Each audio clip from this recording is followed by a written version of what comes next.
जब मैंने उसके पैरों से ऊपर की ओर चूमना शुरू किया तो उसकी सांसें तेज हो गईं। जैसे ही मैं उसकी छाती की ओर बढ़ा, उसने मुझे कसकर पकड़ा और अपने होठों से मुझे गहराई से चूम लिया।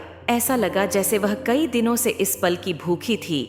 और तब, क्या आप जानना चाहते हैं कि फिर क्या हुआ? मैं हूँ आर्यन, और यह कहानी मेरे ऑफिस के बगल वाली ऑफिस की लड़की के साथ हुई थी। इस रोमांचक सफर को जानने के लिए सुने हॉट स्टोरीज।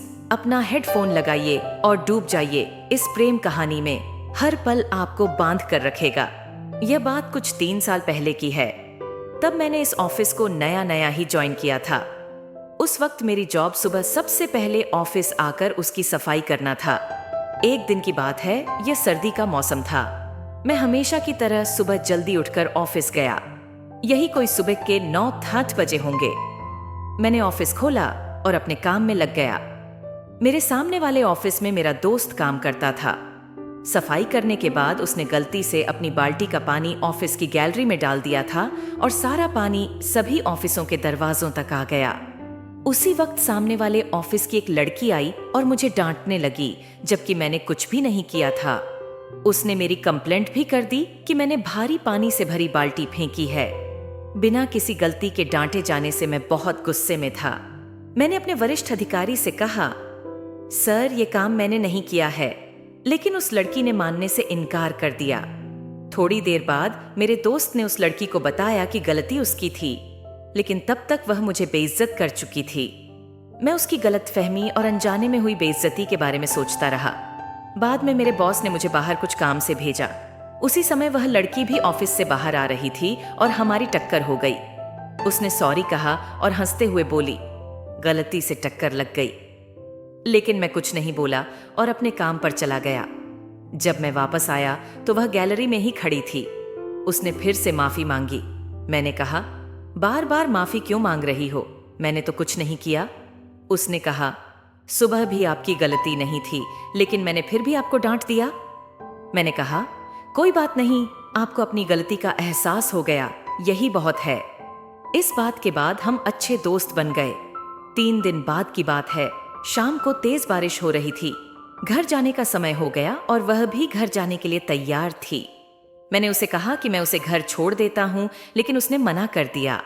फिर बहुत देर बाद जब मैं ऑफिस बंद करके बाहर निकला तो देखा कि वह अभी भी वहीं खड़ी थी। मैंने फिर से कहा, आओ, मैं तुम्हें घर छोड़ देता हूं। बहुत बार मना करने के बाद उसने अंततः हामी भर दी। इश्क तेज हो रही थी और सड़क पर पानी भर गया था एवं जगह जगह ट्रैफिक जाम था। मैंने उससे कहा, तुम्हें अपने घर फोन करके बता देना चाहिए कि तुम्हें देर हो जाएगी। लेकिन उसने मना कर दिया और बारिश में ही आगे बढ़ गई। वह पूरी तरह से भीग गई और वापस आ गई। मैंने उससे कहा, चलो अंदर चलते हैं जब तक बारिश रुक नहीं जाती। मैंने ऑफिस फिर से खोल दिया और उसे बैठने को कहा। बारिश अभी भी काफी तेज हो रही थी। मैं उसके लिए चाय लेने चला गया और जब वापस आया तो मैं भी भीग चुका था। मैंने देखा वह पंखे के नीचे खड़ी अपने बाल सुखा रही थी। उसकी भीगी हुई कुर्ती से उसकी ब्रा की लाइन साफ दिख रही थी। उसके सफेद लेगिंग से पैंटी की लाइन भी स्पष्ट दिख रही थी। मेरे दिमाग में कैसे कैसे ख्याल आ रहे थे। फिर उसने अचानक पलटकर मुझे देखा और पूछा, तुम कहाँ चले गए थे? मैंने कहा, चाय लेने गया था। उसने हंसते हुए कहा, अरे यार, बारिश के मौसम में कौन चाय पीता है? कुछ और पीने का मन नहीं कर रहा? मैंने कहा, तो कॉफी लानी है? उसने मुस्कुराते हुए कहा, नहीं, कॉफी नहीं, वाइन मिलेगी? मैंने उसे सहमति दी और नीचे की दुकान से वाइन, सिगरेट और खाने की कुछ वस्तुएं लेकर वापस ऊपर ऑफिस में पहुंच गया। वहां जाकर देखा तो मेरे ऑफिस का शटर नीचे गिरा हुआ था, मतलब अंदर से शटर को गिराकर बंद कर दिया गया था और लॉक भी नहीं लगाया गया था।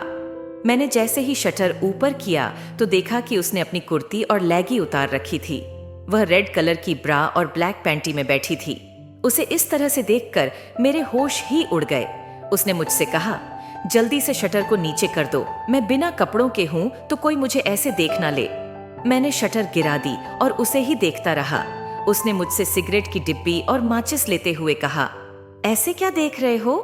क्या तुमने कभी अपनी गर्लफ्रेंड को बिना कपड़ों के नहीं देखा? मेरे मुंह से तो आवाज ही नहीं निकल रही थी। उसने अब तक सिगरेट जला ली थी और धुआं छोड़ते हुए फिर से पूछने लगी, चुप क्यों हो? क्या पहले कभी लड़की नहीं देखी?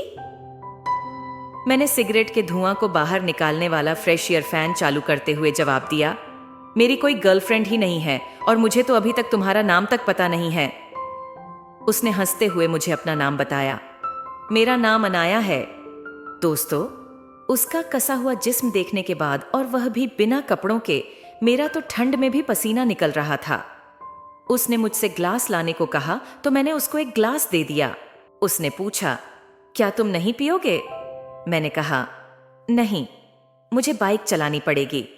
मैं नहीं पीऊंगा क्योंकि बारिश की वजह से जाम भी बहुत लग रहा है और ऐसे में तो मेरा एक्सीडेंट हो जाएगा। उसने कहा, कुछ नहीं होगा, तुम आज ऑफिस में ही क्यों नहीं रुक जाते? मैंने मना कर दिया। अब उसने अपने गिलास को सिप करते हुए मेरे बारे में पूछा। मैंने उसको बताया कि मैं दिल्ली में अपने मॉम डैड के साथ रहता हूं। आज घर में मॉम नहीं है तो मेरा घर जाना जरूरी है। उसने पूछा, तुम्हारे मॉम डैड बाहर गए हैं क्या? मैंने हाँ करते हुए कहा, डैड घर पर हैं और मॉम बाहर हैं। मैंने कहा, पर तुमको कैसे पता कि वे लोग बाहर गए हैं? उसने मुझे बताया कि सुबह तुम अपनी मॉम से बात कर रहे थे कि कब तक आओगी। मुझे अकेले रहने में दिक्कत हो रही है।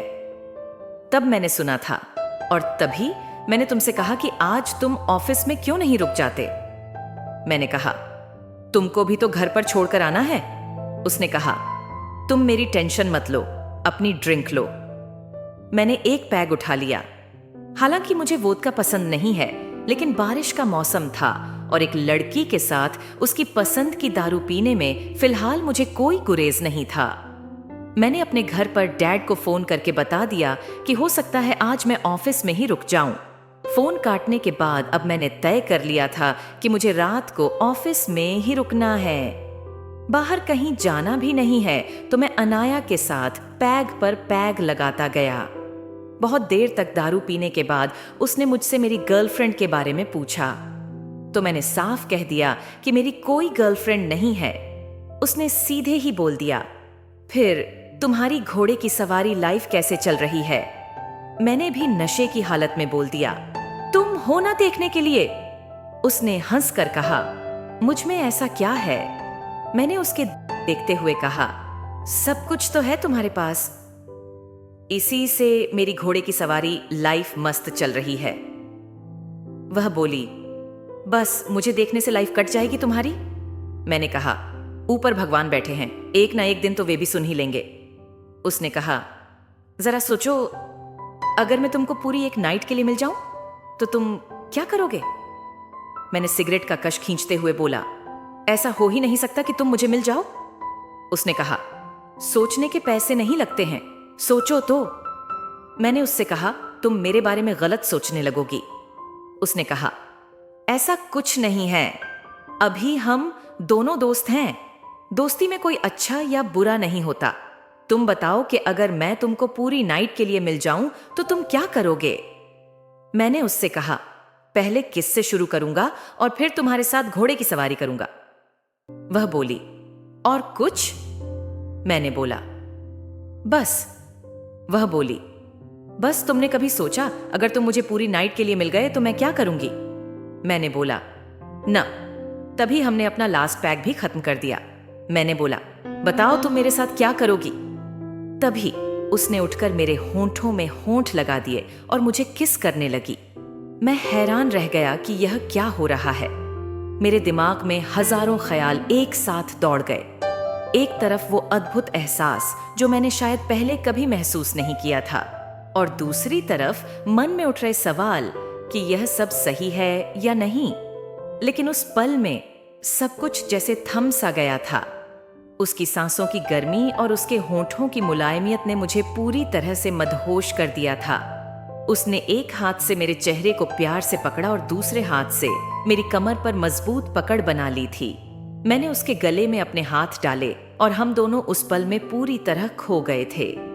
हमारी सांसें तेजी से चल रही थीं, दिल जोर जोर से धड़क रहा था। उसने मुझे एक कदम पीछे खींचा और धीरे धीरे अपने अंगुलियों से मेरे बालों को सहलाते हुए कहा, क्या अब भी तुम्हें खुद पर यकीन नहीं है? उसकी आंखों में चमक और होंठों पर मुस्कान साफ झलक रही थी। मैंने धीमे से कहा, मैंने सोचा भी नहीं था कि यह सब सच हो जाएगा।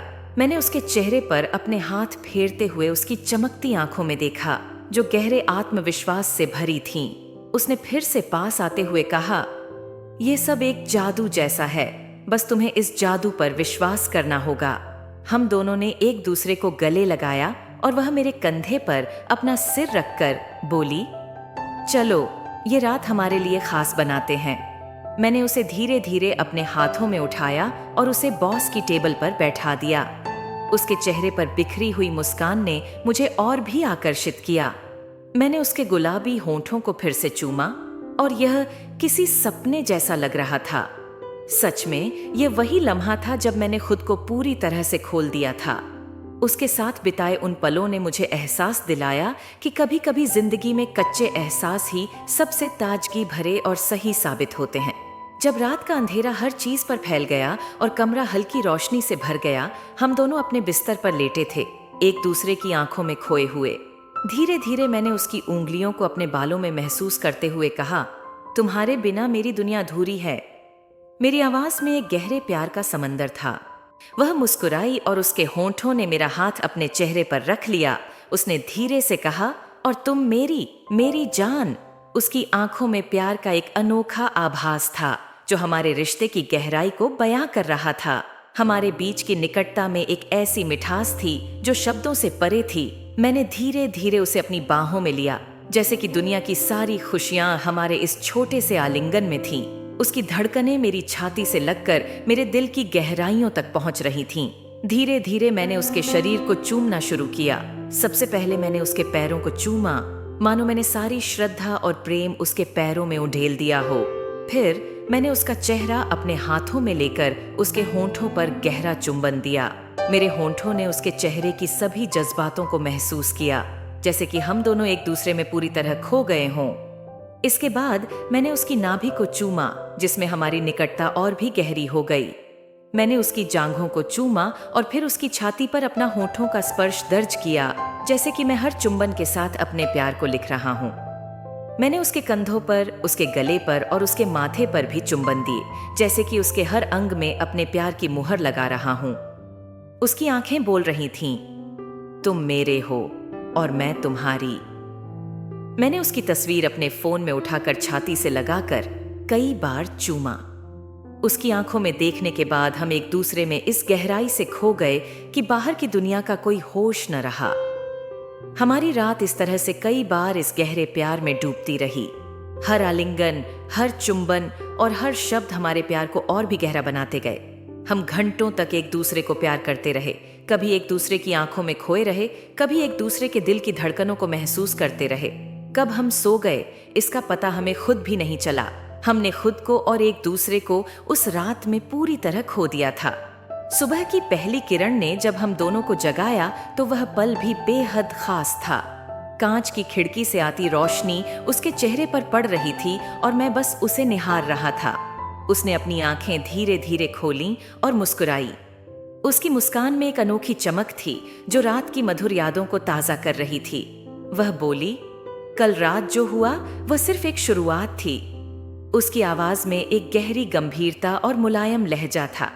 मैं उसकी बातों के मायने समझने की कोशिश कर रहा था, जबकि वह मेरी आंखों में रात की उस जादुई मौन को बयान करती लग रही थी। हम दोनों ने एक दूसरे की आंखों में कुछ देर तक देखा, जैसे हमारी आंखें हमारे दिलों के बीच की प्राकृतिक भाषाओं को समझ रही हों। मैंने उसका हाथ पकड़ा और बोला, तुम्हारी आंखों में वो ताकत है जो मुझे अपनी ओर खींचती है। वह हंस दी और बोली, और तुम्हारे दिल में वो ईमानदारी है जो मुझे तुम्हारे करीब लाती है। हमने एक दूसरे को गले लगाया और उस पल में मुझे महसूस हुआ कि हम दोनों के बीच एक नया अध्याय शुरू हो गया है। हमारी कहानी सिर्फ उस रात पर नहीं रुकी। हम, अनाया और मैं, उस रात से न केवल अच्छे दोस्त बने रहे, बल्कि हमारे बीच एक अनूठा रिश्ता विकसित हुआ। जीवन के हर उतार चढ़ाव में हम एक दूसरे का सहारा बन गए। उस रात से अब तक हम दोनों ने मिलकर जीवन की हर चुनौती को स्वीकारा और हर खुशी का आनंद लिया। हमारे दिलों के दरमियान बसी वह रात आज भी हम दोनों के लिए सबसे खास यादों में से एक है। दोस्तों, यही थी मेरी कहानी। उम्मीद है आपको पसंद आई होगी। जीवन में हमारे सामने कई ऐसी घटनाएं आती हैं जो अप्रत्याशित होती हैं, लेकिन वे ही हमारे जीवन को एक नया मोड़ देती हैं। ऐसे लम्हों को संजो कर रखना बहुत जरूरी है। प्रिय दर्शकों, आज की इस रोमांटिक कहानी ने आपके दिल को कितना छुआ, हमें कमेंट करके जरूर बताएं। यदि आपको यह कहानी पसंद आई है तो कृपया इसे लाइक करें। अपने दोस्तों के साथ इस वीडियो को शेयर करना न भूलें ताकि उन्हें भी इस कहानी का आनंद मिल सके। आपके प्रत्येक कमेंट हमें बेहतर बनाने की प्रेरणा देते हैं, इसीलिए कृपया अपने विचार और सुझाव साझा करें। और हाँ, अगर आप हमारे चैनल पर नए हैं तो चैनल को सब्सक्राइब करना न भूलें ताकि आप हमारी हर नई रोमांटिक कहानी का आनंद ले सकें। फिर मिलेंगे एक और मनोरम और दिल को छू लेने वाली रोमांटिक स्टोरी के साथ। धन्यवाद और शुभकामनाएं। आपका दिन बहुत ही अच्छा गुजरे।